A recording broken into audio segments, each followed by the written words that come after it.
This is Rasmus Resen Amundsen, and in this module of the course Introduction to Algorithms, we are going to focus on how to measure and compare performance of different data structures and algorithms. This specific module is a bit special in that it presents a toolbox that we will use intensively throughout the rest of the course. Some of the concepts presented may seem odd or abstract at first, and they might take some time to get used to, but hold on. Once you are through this module and we have established a common language for performance complexity comparison, the remaining modules will be much more concrete. We just need this toolbox first. So, without further ado, let's consider a few different ways of measure performance. So, one strategy is to use a stopwatch to simply measure the time it takes for a given action to complete. That was actually what we did in the introduction, comparing two implementations on an iPhone and a laptop respectively. However, that approach comes with some drawbacks because a lot of things are in play when measuring.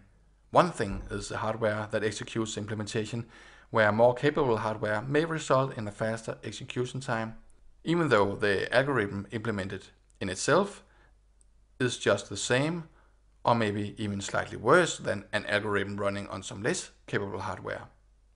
Other things can influence the measured time too, such as the compiler optimizations and possible simultaneously running programs that may eat resources from our machine. Measuring execution time with a stopwatch has another drawback, namely the fact that it is only a single measuring point.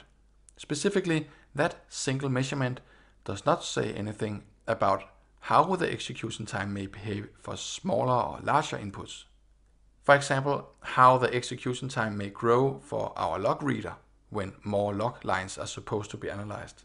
We can achieve a better understanding on the nature of the performance behavior for varying input sizes by considering the number of instructions executed by the machine when running a given program. If we assume that each instruction takes a certain fraction of a second to execute, then the total time usage is just a matter of multiplying this per instruction time with the total number of instructions. For example, consider the function from the intro that just reads the provided log file and counts the number of log lines. We could assume that the two first lines in the function uses one instruction each, summarizing to two instructions. And for the sake of simplicity, that the content of the for loop uses 4 instructions. If the log file contains 100,000 lines, we thus end up with an expression for the total number of instructions executed that looks like this. The last +1 comes from the return statement. If we, instead of assuming 100,000 log lines, are using the letter n to symbolize any number of log lines, then we get a more general expression that looks like this. Now we can get an idea of the complexity of an algorithm for a given input size simply by inserting an appropriate number of n in the formula. An interesting question we could now ask is how this expression grows when n increases. And this leads us to the third approach of measuring performance, namely to look at the nature of the curve that the instruction count formula from before represents. And remember that the number of instructions directly relates to the execution time. Consider the following examples of such curves. The formula from before represented a straight line like this.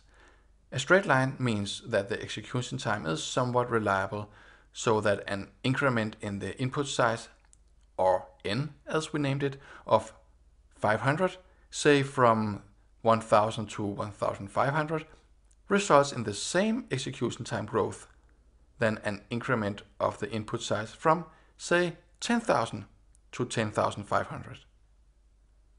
Here is another example of a line where the execution time increases slightly faster. Often when the curve looks like this, we are happy because then our algorithm does not get relatively more cumbersome for larger input. We also say that the execution time grows linearly with the input size.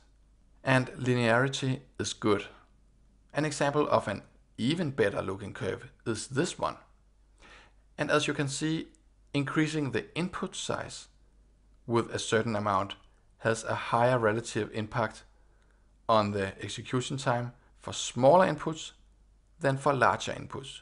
That is, increasing the input size with, say, 500 again, will result in almost no additional execution time when the input is sufficiently large. Of course, this is a quite ideal performance behavior for an algorithm, and as we shall see later on, there are ways of searching for data that has exactly this property. And this basically means that the extra time we need to find the needle in the haystack only increases a tiny bit, even if the haystack grows significantly in size. On the other end of the scale is a curve like this. As you can see, this curve has the opposite properties than the former one.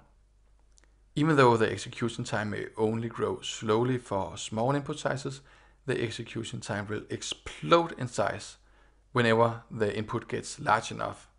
And notice that this explosion can happen even if the execution time is very small for small inputs. Naturally, this is the worst imaginable behavior for an algorithm because this effectively sets a probably rather low upper limit for how large inputs we can handle. So, considering the curves that represent the instruction count can give us a pretty good understanding of how the execution time grows when the input size grows.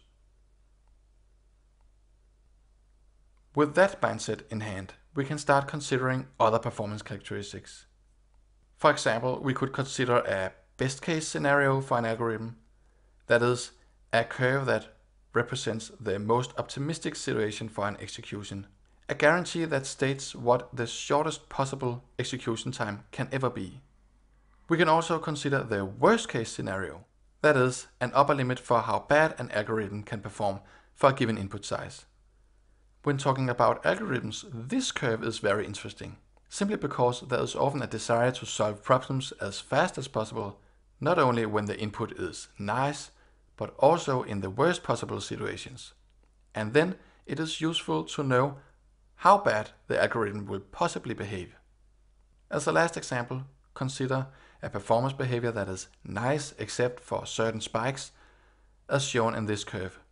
If we are running the corresponding algorithm numerous times, multiple times, it can be interesting to consider the amortized performance, that is, what is the real cost when summarizing the execution times across multiple executions. Do the spikes contribute significantly to the execution time in the total picture, or can they, so to speak, be balanced out? So that was 4 ways to consider performance measuring.